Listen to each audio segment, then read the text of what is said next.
on the unhelpfulness of bro science. So, in general, there is actual science and there is also this thing called bro science. So, bro stands for brother and science stands for science. And bro is kind of a word to describe somebody who doesn't really know what he's talking about. Maybe. So it's science, but not actual science, you could say. It's maybe anecdotes that are kind of collected. It's maybe what the one who's going to the gym, who looks buff, would tell you how building muscle actually works, but he doesn't actually have the exact data and maybe uses more anecdata than actual data. So the question is, why would bro science not be helpful? And here is a story out of my life. When I grew up, I wanted to start running, I wanted to start lifting. And as I wanted to start both of these things, I looked to the internet. Also onto books, because the internet at that time didn't provide me with not that much useful information actually. Maybe on Wikipedia already a few articles existed on how to properly run, but just in general, what we have today in terms of sport performance science on the internet,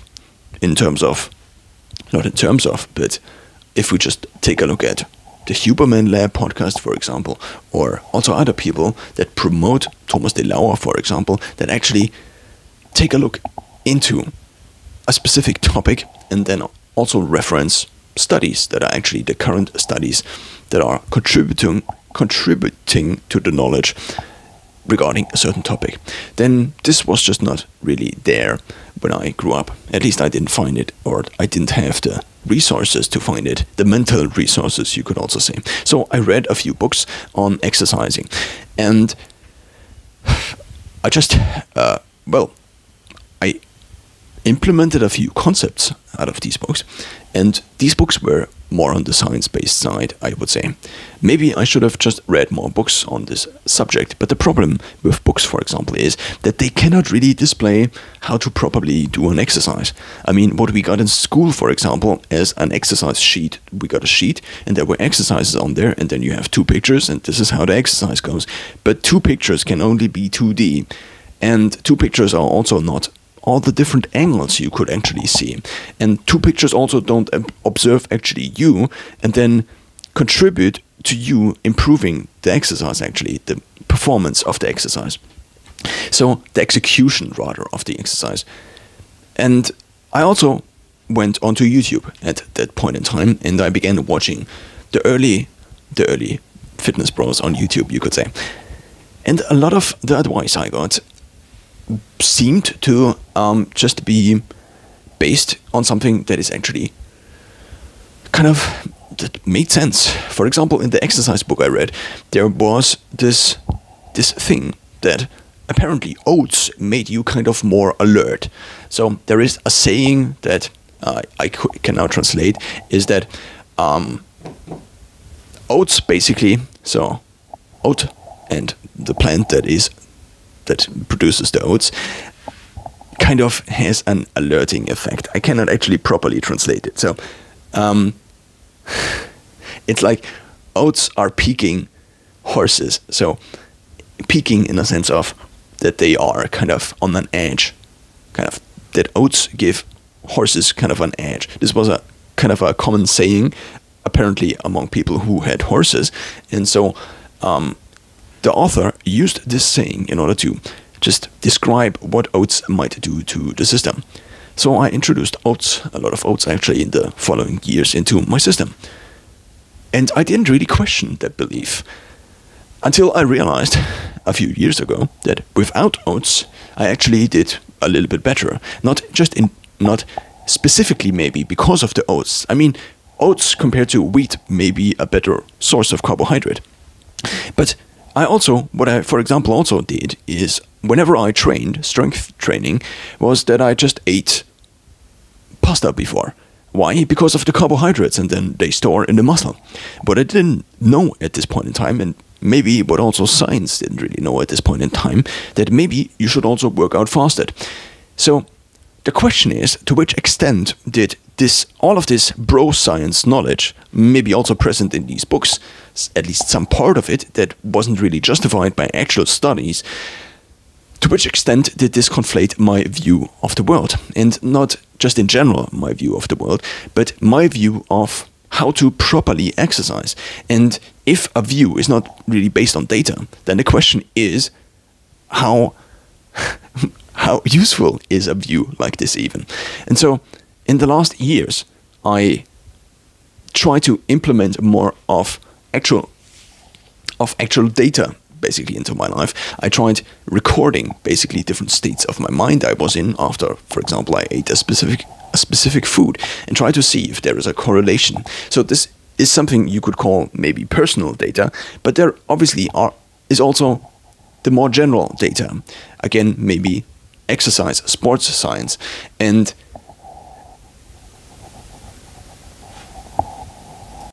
the problem with this approach of maybe saying something, stating something that is not based on actual data, that might not be the entire truth, that just might not be as accurate, that just might conflate the accurate thing and exchange it more and more for something that is less true. And the problem with an approach like this is that I think, at least in my experience, I need a clear source, a source I can trust. And the more I read things on the internet, for example, on blogs where people talk about things they heard about from other people or other sources, the more this whole thing gets conflated. Whenever I try to learn in school or university for a certain subject and I had multiple sources, they often stated things just slightly different. And I just then couldn't remember anymore what I actually could rely on. Of course, there might be an argument to be made that maybe the truth lies in merging all of these things together. In terms of science, this would be called a meta-study. So you actually take a look at different studies and then try to extract what is actually similar in all of these and what is not similar in all of these. And therefore, you try to extract value out of basically all of these studies. Again, creating something new out of all of these. The problem now is if I state on the internet something like carbs are bad, then this is just, what is this even? This is a statement that is, first of all, probably a value statement. Because bad is not really something that it actually really exists in the real world. Bad might mean this might have negative side effects for me. This might have negative side effects for you. This might have a net negative effect, but only under certain conditions. And these conditions might be that you are maybe not very tolerant to, in general, carbohydrates or gluten, or maybe you just are, but you don't like carbs because they seem there, because there is some anecdata, so some anecdotal evidence that is not real evidence because it's only based on your experience, and therefore it could be conflated by the many psychological biases, but it also just could be plainly wrong or just not be as accurate. If something is 100% accurate and something can also be 0% accurate, then most things maybe are like in between. So because these are the two different extremes. There is also something else. And the something else is that whenever there is a correlation, which might even be a causation, and there might also be an argument be made that we never can really know if something is causing something else. Because there is something that you could call the turkey effect, sometimes also described as the black swan effect. But I'm not sure if this is my understanding, basically, of the black swan effect is the exact understanding, if I do understand it correctly. So, if there is a turkey, then the turkey gets fat, and he wakes up the next day and everything is fine. Then there is a turkey again on the single day, and then he gets fat, and then he wakes up the next day. Until it is thanks dinner, and he doesn't wake up again, so therefore all the evidence that was provided to him, and he could base his assumption on his predictions about future life are just wrong. They are right until a certain point in time, but there can happen something that he just couldn't expect because there was just no data on it. Maybe he could have heard the farmer talk about Thanksgiving before, but maybe he just doesn't understand human language. So therefore he has an existential problem. Because there are threats, there are risks we just cannot really properly assess because there is just no data on these. You could also call this insecurity. You could also call this risk. I'm not using the proper terms because I just don't have them in mind right now, which again is a bro science problem, and maybe I shouldn't make these videos, or this video specifically. The main reason I'm actually making this is because I, for years, tried to gain weight, basically. I tried to gain weight, not really in terms of fat, obviously. I also didn't really try to gain bone mass, even though that would be beneficial, but that's probably not something I actually could properly measure. Therefore, maybe I should opt for this, and I should maybe do exercises that actually would increase my bone density over time, especially up until a certain point at which my bone density goes down to the, or begins to decrease anyway. But what I'm trying to say is this. There were a lot of people on the internet, and specifically in terms of exercise science, you could call it, there was the saying, or there was the general thing that if you didn't gain weight in terms of strength training, you just should maybe eat more, which might be true. But what I maybe just didn't understand at that point in time, and of course this could be entirely me, but also it could not be entirely me. So there could also be external things that actually contributed to me not understanding this properly. And maybe I didn't understand it properly. So what I did actually is, after exercising, before exercising, I ate pasta, for example.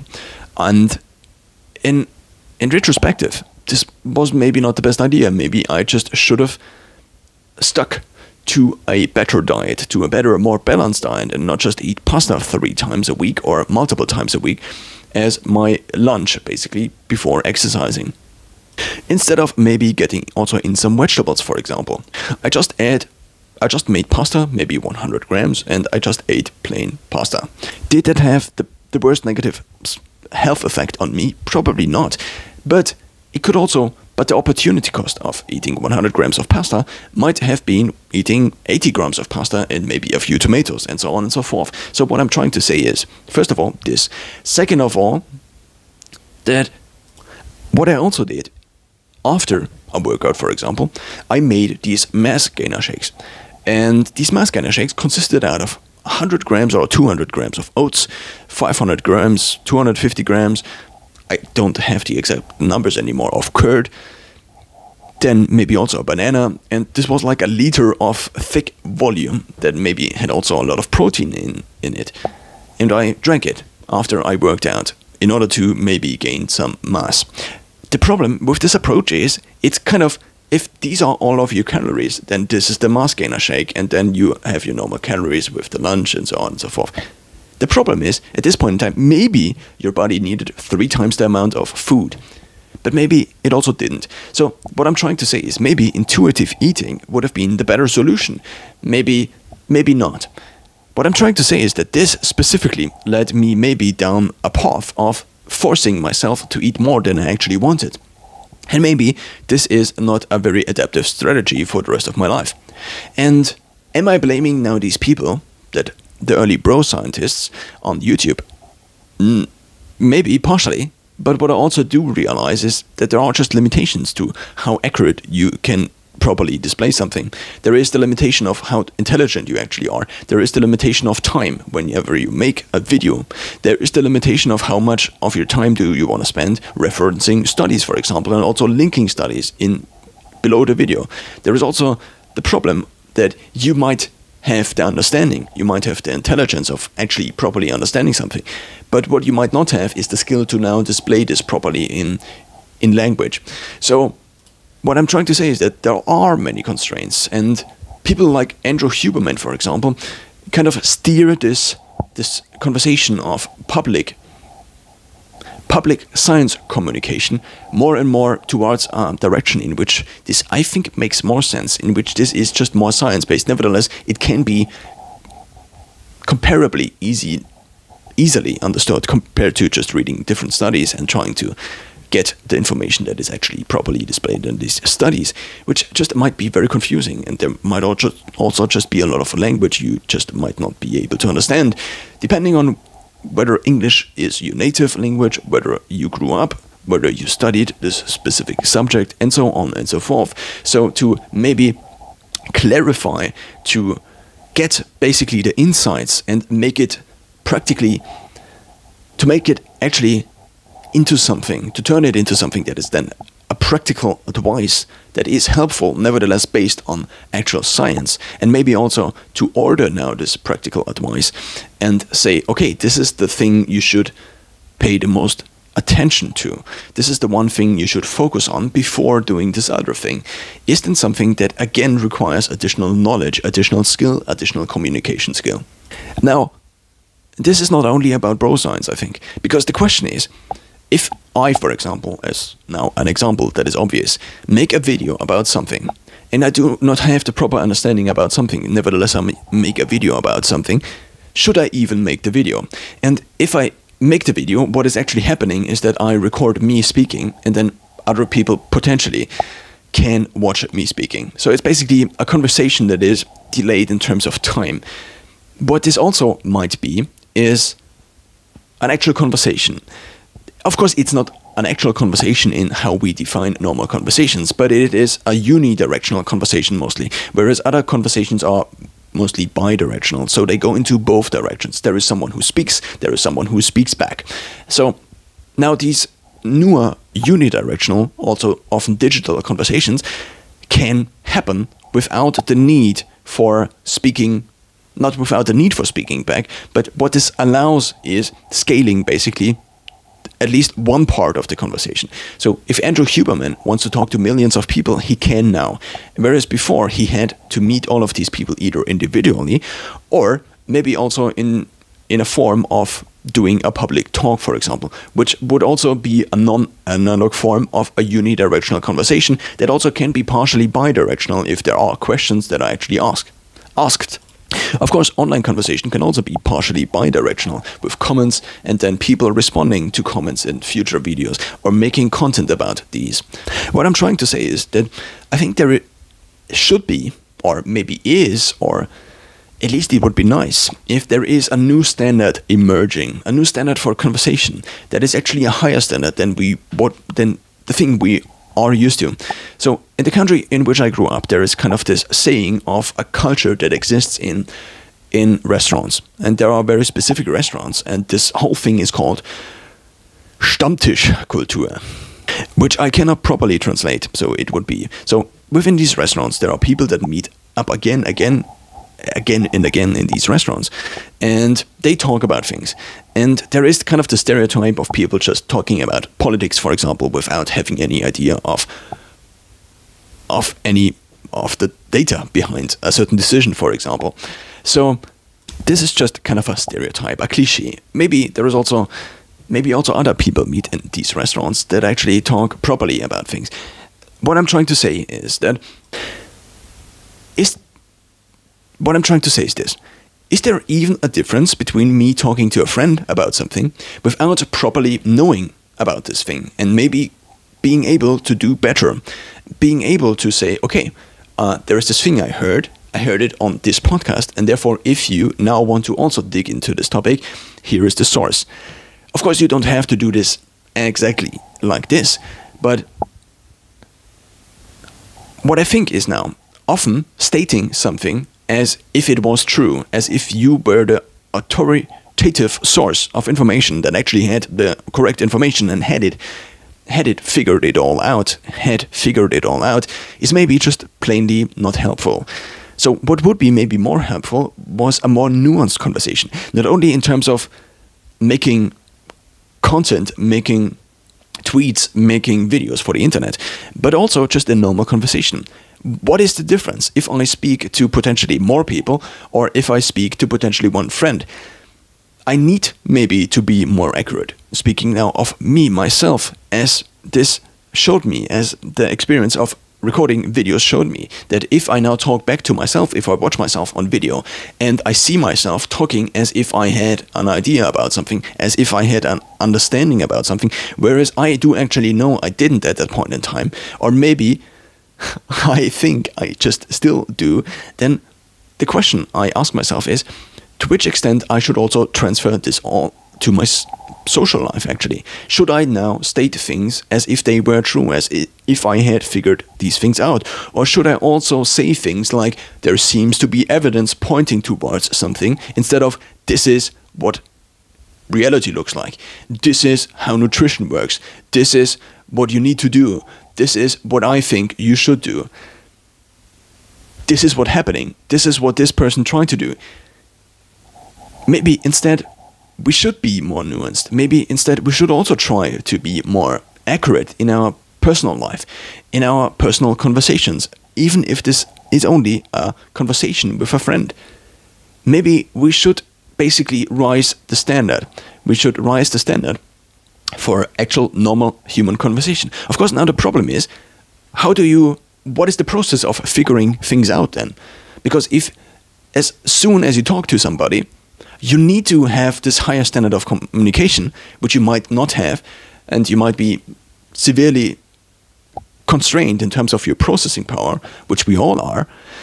And I as a special example, not properly, but I know that I am just so severely constrained that I could maybe just understand so much more if I would spend more time in a mode that would be me being focused and not me being not focused. So just taking these different modes I already have in my life, and if I just would alter the time I spent in these different modes, just how more knowledgeable I could be over time, also considering the compound interest, then the compound effect, which often is called interest in terms of finance, then the question I ask myself again and again is,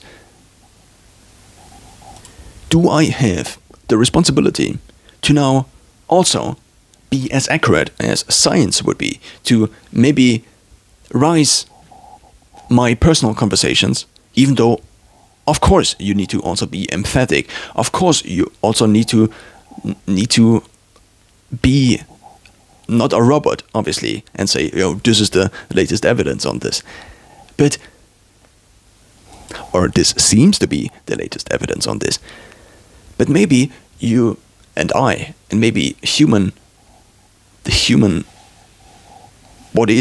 population would benefit from rising standards all across the board in all conversations if we all try to just be a little bit more accurate and not state something that is obvious, that is obviously true, that everybody can know, that even what I'm trying to say is there are just so many sayings that are just these arguments that are basically not good arguments. That's like, it's something that everybody knows. It's mind-boggling that so many arguments are based not on actual data behind, on actual arguments, on proper things that exist that can be proven, but instead are based on personal attacks, but instead are based on maybe trying to make somebody else feel better about something, even though that's not helpful. Of course, there is, again, a point to be made also about emotional intelligence, and not just raising or trying to raise the standard for what conversation actually is. And of course, the problem that is emerging is then, how do you figure things out if you cannot figure things out in human conversation anymore? Because the human conversation already has to adhere to a better standard, because we want to, because we need to as humans. And where do you then figure things out? Is it in a note app, where you then pull all the different strings together and then come to a conclusion, and then this is the conclusion, you can now go forward and tell your friends about it? Or maybe you shouldn't tell your friends about it, because maybe your friends could also just nowadays look it up on the internet. The question is also, if more and more things can be looked up on the internet, more and more accurate, what role does the human conversation, the interaction with other people actually still have, if the knowledgeable part about exchanging ideas, exchanging information is actually more and more outsourced, and there are more and more accurate data sources, because we are just so constrained by our limited intelligence that we are maybe, or the average human is not capable of understanding a subject, that there are only 3 experts on the world about this subject. And obviously then a normal person cannot really dig into the subject without spending 10 years studying this subject. So simultaneously to trend, we should maybe do, or I should maybe do, not speaking about what other people should do, again, is to just try to be better, just try to be more accurate. But at the same time, that's then the thing that is left. The thing that is left if we outsource information, proper, accurate information, to sources like Wikipedia. If ChatGPT can tell us the thing that is more accurate, or other versions like ChatGPT or future chatbots can be somebody who is just more accurate in what they actually are saying compared to every other human you could have access to, then the question is, what do you still need humans for? And if you outsource basically the thing that is the most fact-based, then the thing that is left is basically listening to somebody else, making somebody else feel heard, for example. But the tools for making somebody feel heard might not be the tools for helping him finding a proper solution to this problem, to a problem this person actually might have.